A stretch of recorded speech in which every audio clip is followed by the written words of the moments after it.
The seventh best play of the 2024 NFL regular season is...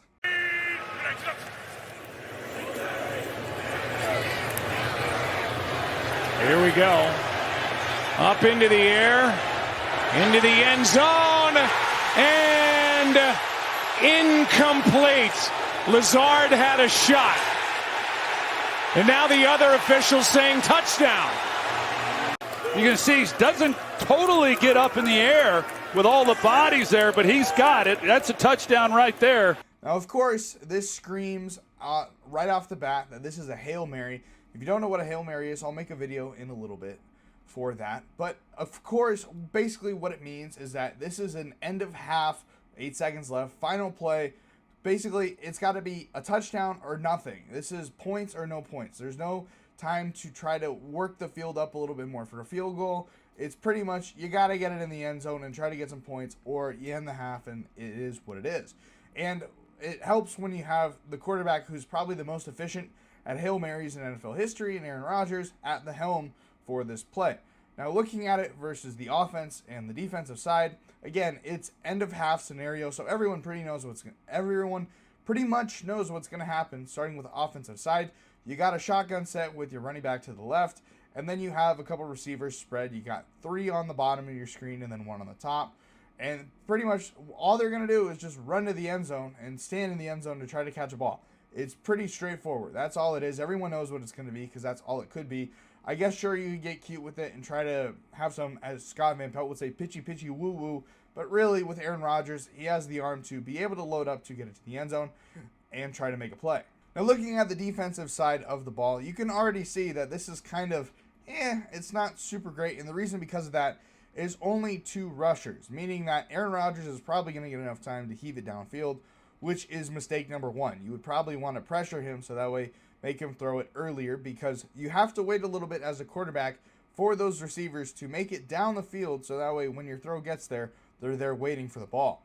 So starting with that, a 2 rush attempt is not going to cut it. And then, of course, you have the 2 deep safeties that are going to be going to the end zone and man coverage across the board. Or at the very least, if it's not man coverage, all those players lining up next to the receivers are going to probably follow them to the end zone in some kind of scheme, basically to have a leverage in the end zone where you have more defenders than offensive players, so that way you can swat the ball down or intercept it or something like that.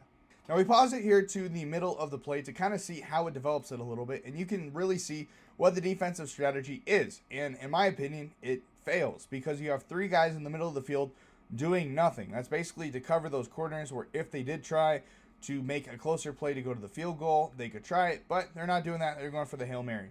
So what it looks like really is you have 3 guys in the middle of the field doing nothing, and sure, eventually they're going to try to go for the quarterback, but it's a little too late, and you have 6 blockers, 5 of the linemen and the running back.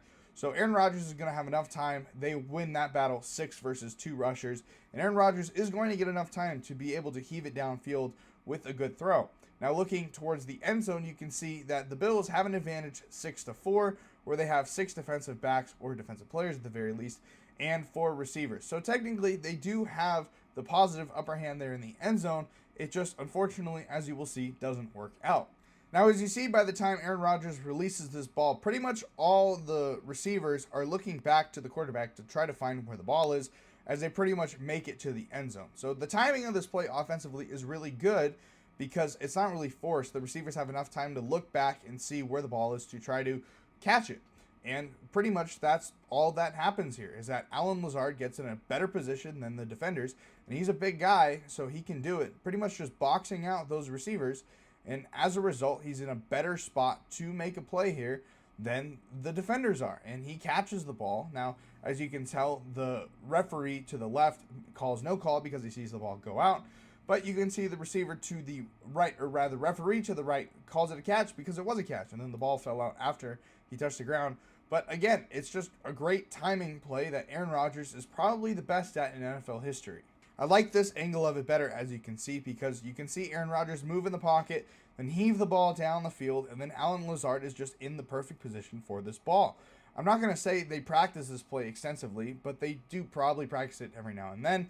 And really, it's just a luck play, because if the ball ends up in the right position where your receiver can outmatch all the other guys to get it, it's going to work. but it's going to work at a very low percentage, and this is why this is the 7th best play of the NFL season, because it is so hard and rare to accomplish, and they did it, and Aaron Rodgers is probably the best at it in the history of the league. Like and follow for more.